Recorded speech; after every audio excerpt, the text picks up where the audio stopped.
오늘도 새벽에 오신 여러분들을 환영하고 축복합니다. 같이 기도드리겠습니다. 주님, 또 새로운 일주일을 허락하여 주시니 감사를 드립니다. 주님, 저희들 삶 속에서 주님을 따라가는 자들 되게 하여 주시옵소서. 주님, 우리가 할 수 없는 또 그 능력 밖에 또 우리가 감당할 수 없는 그런 많은 일들이 우리 앞에 있사오니 그 앞에서 저희들 주님 뜻대로 순종하며 살아가는 자들 되게 하여 주시옵소서. 주님의 크기의 일을 저희들 기대하게 하시며 또 그 앞에 순종하여 엎드릴 때 또 일하시는 그 주님을 경험하는 또 오늘 하루가 될 수 있도록 주여 도와주시옵소서. 먼저 나를 만져주시고 나를 변화시켜 주시고 나를 통하여 또 우리 가정과 또 우리 지역과 이웃이 변화될 수 있도록 주님 우리를 만져주시옵소서. 예수님의 이름으로 기도드렸습니다. 아멘. 우리 찬송가 261장입니다. 찬송가 261장입니다.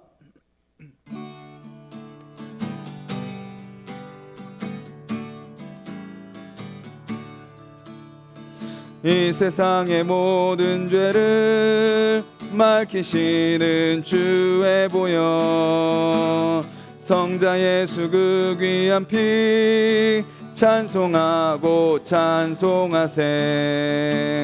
주님 앞을 멀리 떠나 길을 잃고 헤맬 때에 나의 뒤를 따라오사 친히 구하셨도다. 흰 눈보다도 주의 흘리신 보혈로 희게 씻어 주옵소서.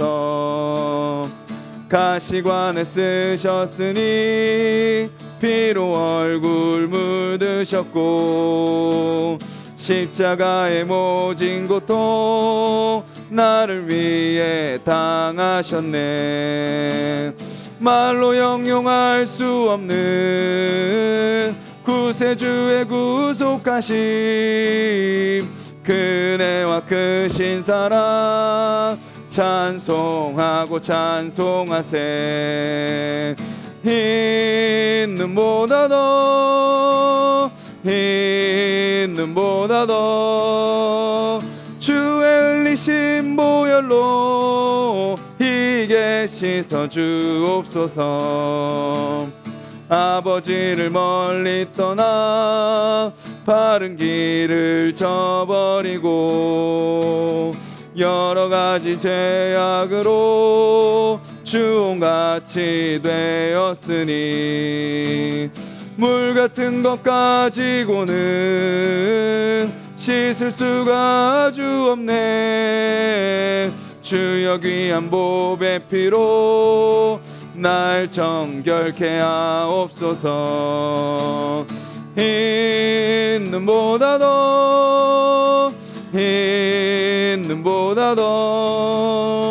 주의 흘리신 보혈로 희게 씻어 주. 3절입니다. 아버지를 멀리 떠나 바른 길을 저버리고 여러 가지 죄악으로 주홍같이 되었으니 물 같은 것 가지고는 씻을 수가 아주 없네. 주여 귀한 보배 피로 날 정결케 하옵소서. 흰 눈보다도 주의 흘리신 보혈로 희게 씻어 주옵소서. 흰 눈보다도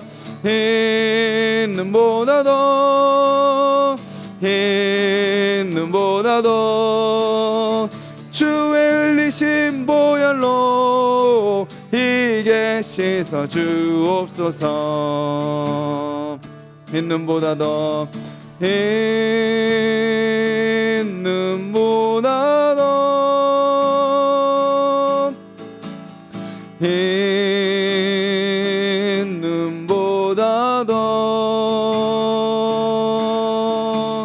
주의 흘리신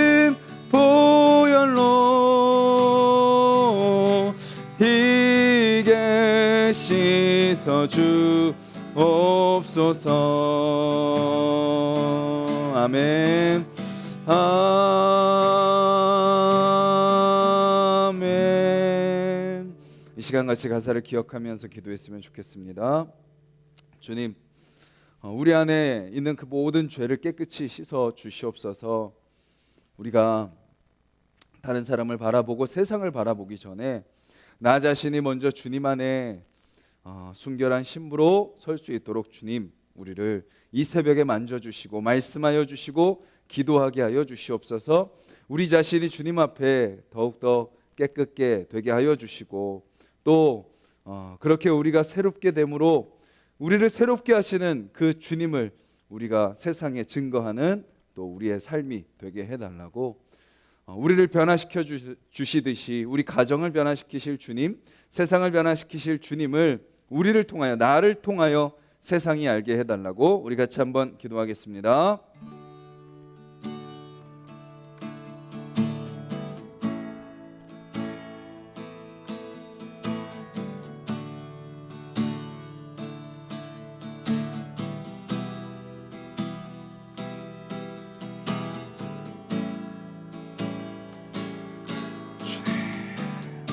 새롭게 하여 주시옵소서. 우리를 만져 주시옵소서.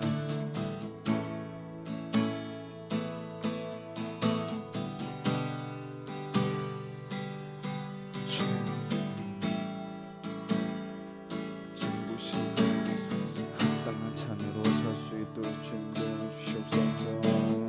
주님을 바라보게 하여 주시고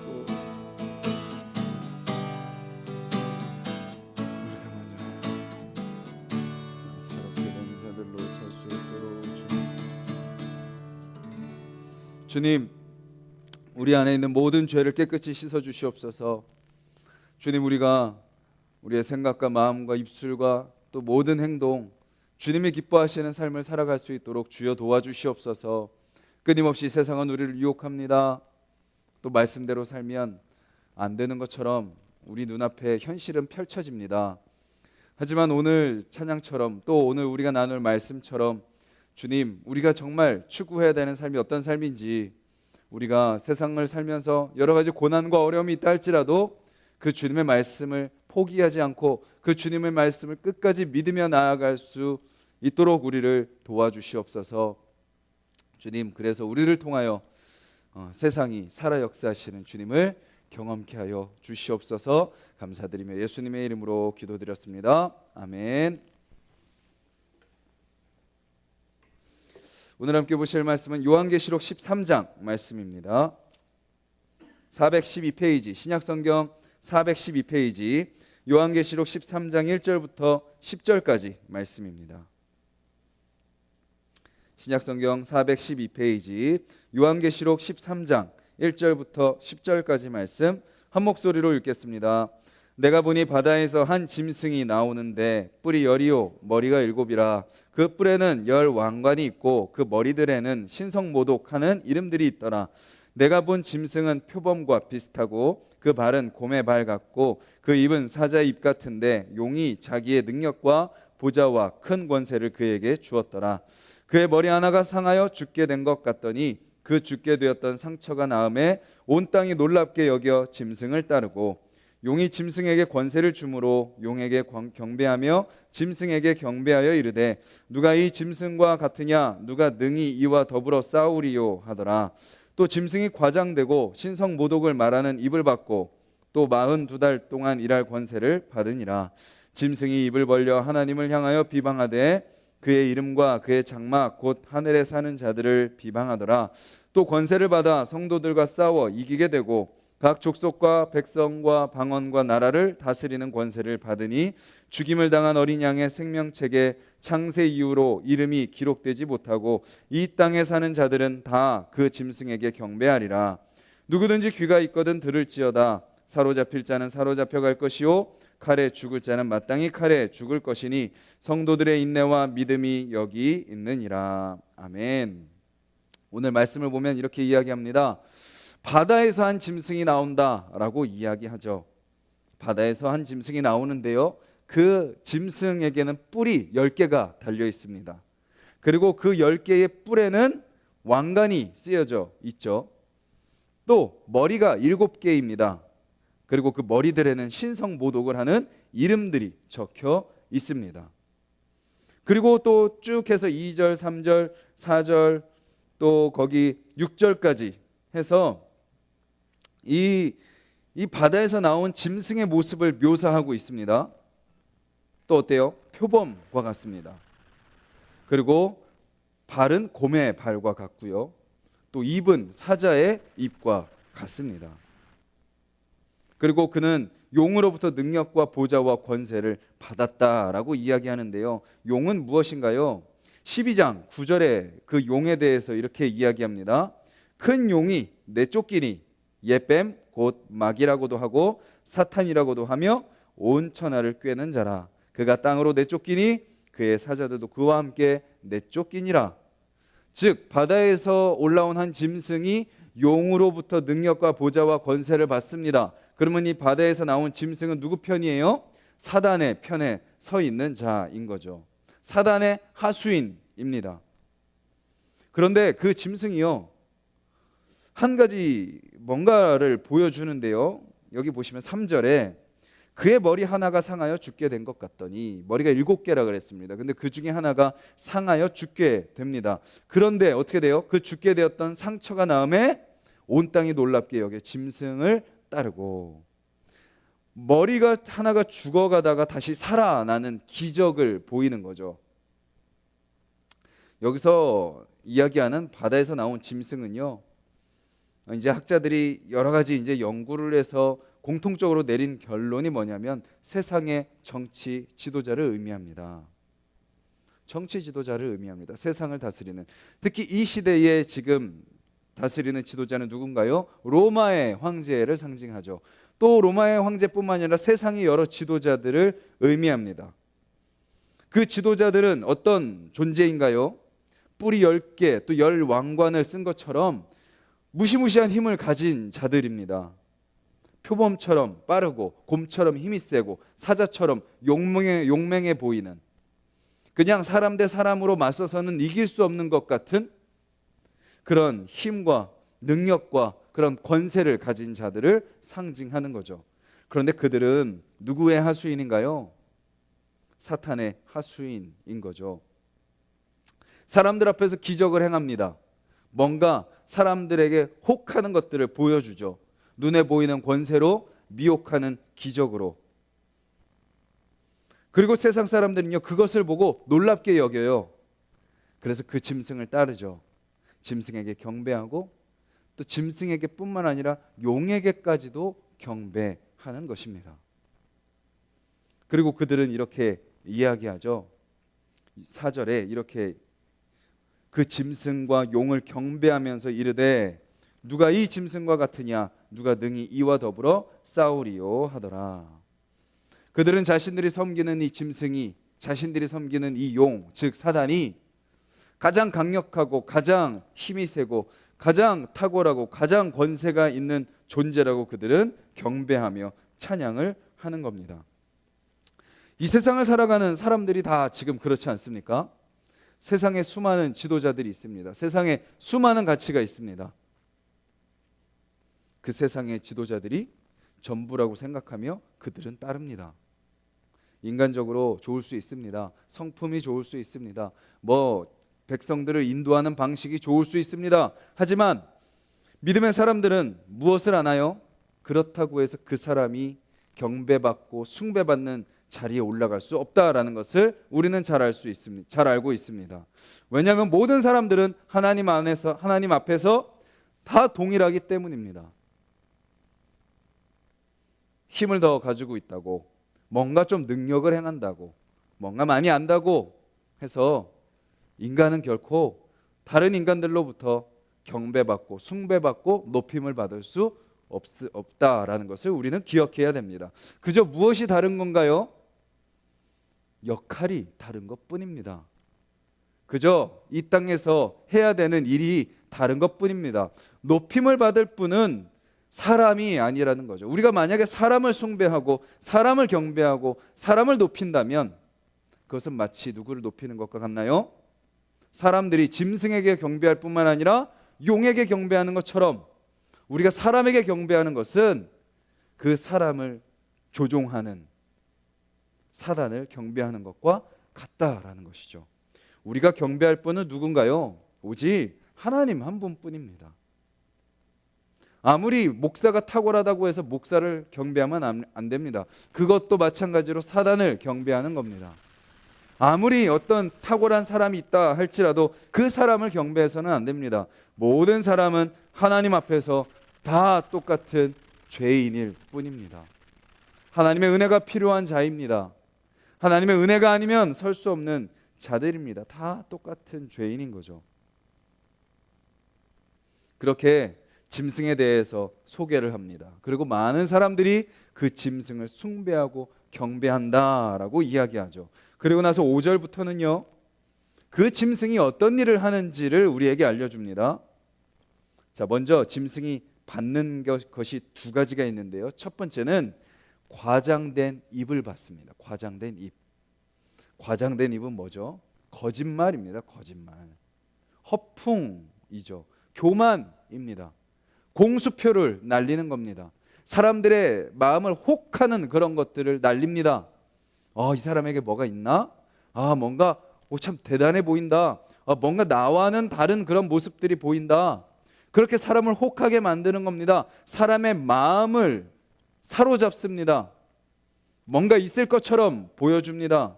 막 공수표를 날리는 거죠. 그리고 또 한 가지 입을 받는데요. 바로 신성모독을 하는 말입니다. 사람들을 속이고 거짓말할 뿐만 아니라 결국은 누구까지 모독하는 건가요? 하나님까지 모독하는 거죠. 그저 그 순간과 그 상황 속에서 어떤 위기를 모면하기 위해서 불가피하게 거짓말을 할 수도 있죠. 사람은 여러 가지 상황 속에서 자기가 살아남기 위해 거짓말을 할 수도 있습니다. 그런데 때로는 그 거짓말이 어떤 거짓말이 될 수도 있나요? 사람의 영혼을 망가뜨리고 또 그게 더 심하면 그렇게 하는 그 거짓말은 결국은 누구까지 모독하는 거짓말이 되나요? 하나님을 모독하는 거짓말이 될 수 있다라는 것입니다. 그래서 우리가 늘 우리 자신을 경계해야 됩니다. 주님, 제가 속이는 입술이 되지 않게 하여 주시옵소서. 주님, 나의 말과 나의 생각과 나의 어떤 모습들이 늘 주님 앞에 진실한지 주님, 저 자신을 점검케 하여 주시옵소서. 혹시 내가 다른 사람을 속이고 있지는 않습니까? 혹시 내가 다른 사람에게 있는 모습 그대로 보여주고 있습니까? 그래서요, 우리 그리스도인들은 뭐예요? 바보 같을 정도로 나 자신을 드러내는 자들이 바로 그리스도인입니다. 내 속에 있는 것 없는 것 다 꺼내놓는 자들이 그리스도인입니다. 왜냐하면 하나님 앞에서 나 자신을 결코 숨길 수 없기 때문이죠. 그리고 하나님께서 나 자신을 내 안에 있는 그 모든 더러운 것들을 다 끄집어내실 뿐만 아니라 뭐하게 하시는 거예요? 그렇게 더럽고 연약하고 추악하고 비참하고 아무 소망이 없는 나를 하나님께서 은혜로 구원해 주시고 나를 새롭게 해주시는 그 은혜와 사랑을 고백할 수밖에 없게 하나님은 우리를 인도하시는 거죠. 그렇게 나를 변화시키시는 것처럼, 나를 새롭게 하시는 것처럼 너도 그렇게 변화시키실 그 주님을 기대해. 너도 그렇게 새롭게 하실 그 주님을 믿었으면 좋겠어. 내가 그 은혜의 증거로, 내가 그 사랑의 증인으로 서게 된다면요, 우리는 사람들 앞에서 우리 자신을 감추거나 속이거나 위장하거나 좋은 것만 보여줄 수 없다라는 것입니다. 하나님의 은혜를 드러내면 드러낼수록 우리 자신의 연약함과 부족함이 더 드러날 수밖에 없다는 것이고, 우리의 연약함이 드러남을 통해서 우리가 무시받고 우리가 모욕당하는 것이 아니라 나의 삶 가운데 역사하시는 하나님을 더 크고 풍성하게 증거하게 된다라는 것입니다. 우리가 거짓말하는 자가 되지 않고 하나님 앞에 진실된 자가 되기를 바라고, 또 우리가 거짓말을 함으로써 그것이 하나님을 모독하는 것이다 라는 것을 우리가 기억하며, 오늘도 주님 우리 입술에 우리의 마음에 파수꾼을 세워 주시옵소서, 또 있는 모습 그대로 또 나의 연약함을 오히려 드러내게 하여 주시옵소서 고백하며 나아가는 저와 여러분들이 되기를 간절히 소망합니다. 그리고 또 그들은 이렇게 합니다. 하나님을 향하여 비방하게 되죠. 결국은요, 나 자신을 속이고 나 자신을 감추고 하나님의 은혜의 통로로 쓰임받지 않고 끊임없이 나를 붙들고 살아가는 자들은 결국 누구를 향하여 비방하게 돼 있어요? 하나님을 향하여 비방하게 돼 있습니다. 그리고 성도들을 비방하게 돼 있습니다. 그리고 또 이렇게 이야기합니다. 죽임을 당한 어린 양의 생명책에 창세 이후로 이름이 기록되지 못하고 이 땅에 사는 자들은 다 그 짐승에게 경배하리라. 여기서 이야기하는 주어, 8절의 주어가 되게 길습니다. 누구를 가리키는 거예요? 죽임을 당한 어린 양의 생명책에 기록되지 않은 자들입니다. 선택받지 못한 자들이죠. 그들은 어떤 자들인가요? 창세 이후로 이름이 기록되지 못한 자들입니다. 이 땅에 사는 자들입니다. 이 땅에 사는 자들 중에 누가 있다는 겁니까? 선택받은 자와 선택받지 못한 사람이 있다라는 것입니다. 선택받지 못한 자들, 하나님의 은혜를 깨닫지 못하는 자들, 거짓말을 하고 신성모독을 하고 짐승을 따르고 짐승을 경배하는 자들, 그들은 끊임없이 짐승을 경배하고 사단을 쫓아간다라고 이야기하고 있는 거죠. 그런데 이 땅에 어떤 일이 일어나나요? 성도들이 그 짐승에게 패배하는 것과 같은 일들이 이 땅에서 일어난다라는 것입니다. 그들이 들고 일어나서 성도들과 싸워 이긴다라고 이야기하는 거죠. 믿음의 사람들이요, 패배하는 것처럼 보일 때가 있다는 겁니다. 교회가요, 사단에게 무너지는 것처럼 보일 때가 있습니다. 지금 시대도 그렇죠. 교회가 문을 닫습니다. 교회가 갈라집니다. 기독교가 개독교라고 불리고 목사가 먹사라고 불리고, 세상으로부터 기독교가 모욕을 받고 비난과 조롱의 대상이 되고 있습니다. 아무런 영향력을 나타내지 못하는 것 같습니다. 그리고 작은 비바람이 불어올 때 교회가 너무나도 속절없이 흔들리는 것과 같이 보입니다. 또 어때요? 실제로도 또 우리가 약하죠. 여러 가지 거짓말에 쉽게 속고, 또 여러 가지 일들 속에서 쉽게 좌절하고, 또 치열한 현실을 살다 보니 또 여러 가지 유혹 속에 넘어갈 수밖에 없는 우리의 연약함을 또한 보게 됩니다. 그렇게 믿음의 사람들이 이 악한 짐승에게, 사단에게 패배하는 것처럼 보일 때가 있다라는 것이죠. 그리고 그 짐승이 족속과 백성과 방언과 나라의 권세를 꽉 쥐고 있는 것처럼 보일 때가 있다라는 것입니다. 그렇게 얼마 동안요? 이 심판의 기간을 의미하는 42달 동안요, 1260일 동안요, 사람들을 속이고 하나님을 욕되게 하며 자신들이 모든 힘을 가진 것처럼 그들이 세력을 떨칠 때가 있다라는 것입니다. 그때가 지금 예수님이 부활 승천하시고 나서부터 다시 오실 그날까지, 지금 우리가 살고 있는 초대교회 때부터 예수님이 다시 오실 그날까지 이 말세의 기간 동안 그런 일들이 일어나게 된다라는 것입니다. 사람들은 끊임없이 그들을 경배하는 거죠. 주님은 마지막에 이렇게 이야기합니다. 9절에 누구든지 귀가 있거든 들을지어다. 하나님의 백성을 향해서 이 말씀을 들으라라고 이야기하죠. 그리고 말세에 일어날 일들을 들으라라고 이야기합니다. 세상 권세의 특징이 무엇인지 들어라. 그리고 무엇이 진짜고 무엇이 가짜인지 들어라라고 이야기하는 거죠. 그리고 이렇게 이야기합니다. 성도들의 인내와 믿음이 여기 있느니라. 그리고 그 앞에 사로잡힐 자는 사로잡혀 갈 것이요 칼에 죽을 자는 마땅히 칼에 죽을 것이다. 무엇을 의미하죠?